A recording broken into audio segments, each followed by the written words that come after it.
Greetings one and all, this is Rhythmworks and welcome gamers, gaming fans, console fans, computer fans, mobile fans, in fact any device that plays computer game fans to my channel. Yes, ladies and gentlemen, as you can see, I am playing the V2 map as part of the War Machine DLC from Call of Duty World War II, absolutely enjoying it to the max. And I know what you're thinking, ladies and gentlemen, the results are in.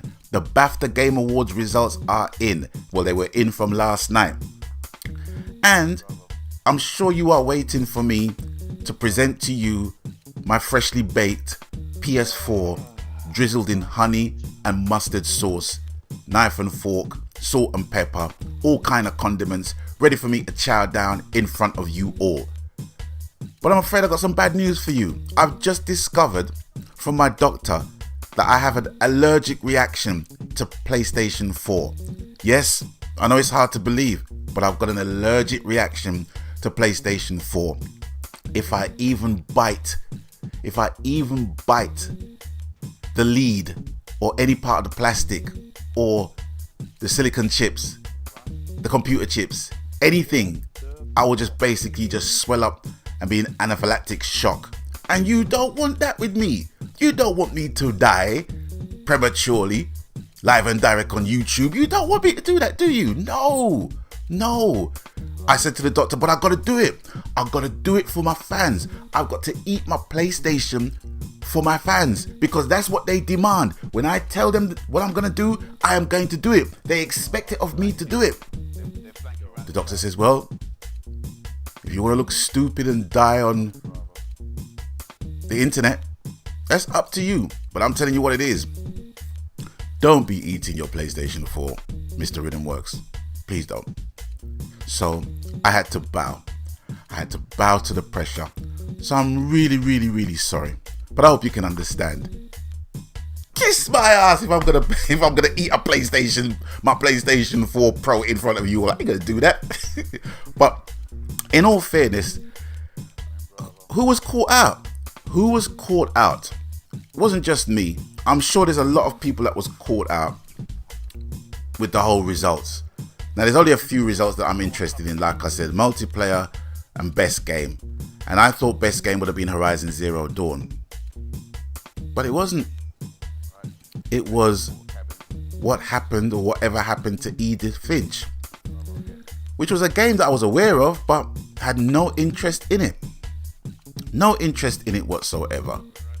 And also the multiplayer game, which I thought, with the gazillion of people that are playing the game, because multiplayer, check out the word for a second, multiplayer, I think is Latin for many. If it's not Latin, it's Italian or something. But multi means many. So if you got a gazillion people basically playing a shooter like Fortnite, which, let's face it, it has the appeal. It's got the appeal for young and old alike.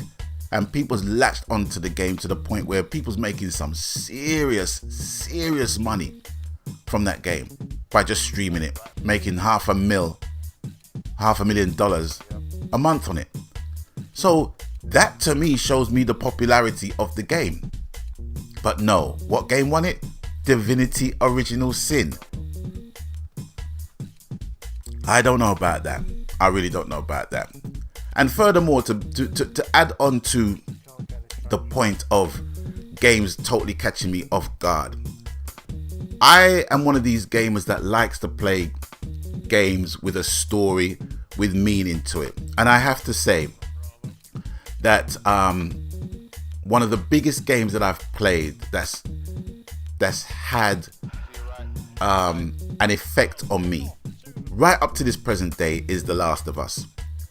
There has been no other game that actually even brought a tear to my eye, because with computer games it's a somewhat fantasy situation, you know what I'm saying? But when you bring a story like the story in The Last of Us and makes you react to the point where you're about to cry in that shit, you know what I'm saying? That's some serious storytelling. And I'm all for storytelling in video games. But what's happening now is that there's some reality being placed within the genre of video games per se. And playing Call of Duty, I know for one that I will never serve in the army. I know for two that if I get killed, I'm not going to respawn. So there's a fantastical element to the games I basically play, and I enjoy them a lot. But I just think with certain games trying to basically bring certain issues across and what have you, it's all well and good, but those games don't really mean much to me because I can look out my window and see that shit. You know what I'm saying? That's just me. That's just me.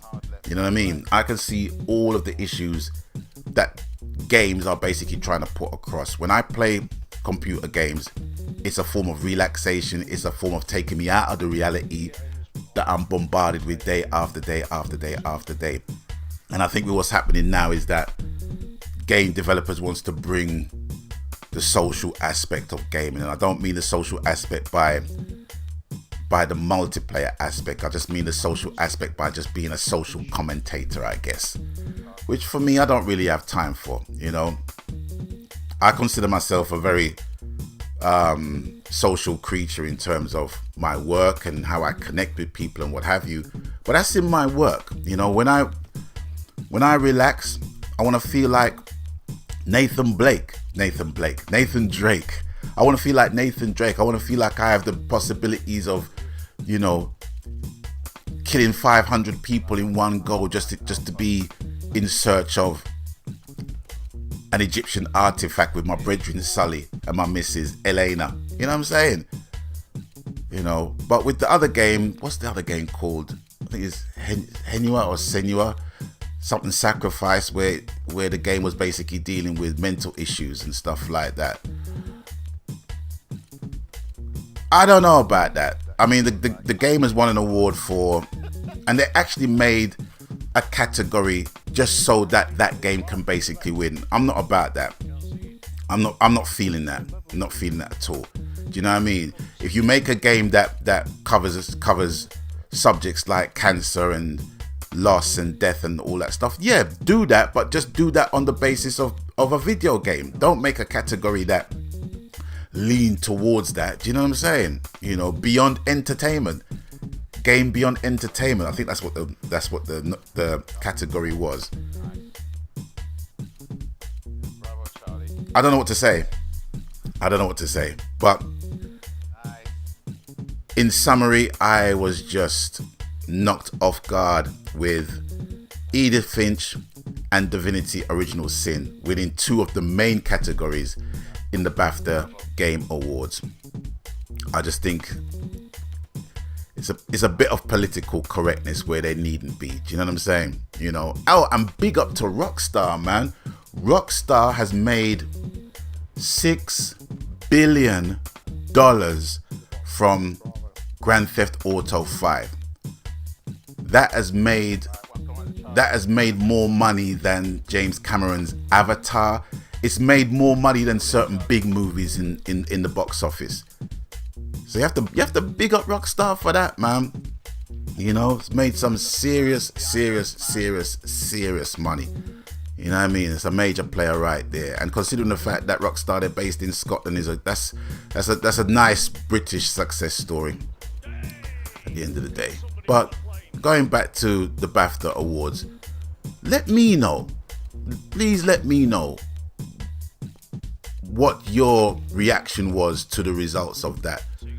Did it kind of fit your expectations as to who was going to win, what game was going to win? Because that wasn't my expectations whatsoever, I have to say. And it's of games that I know about them, but I don't really have no interest in them.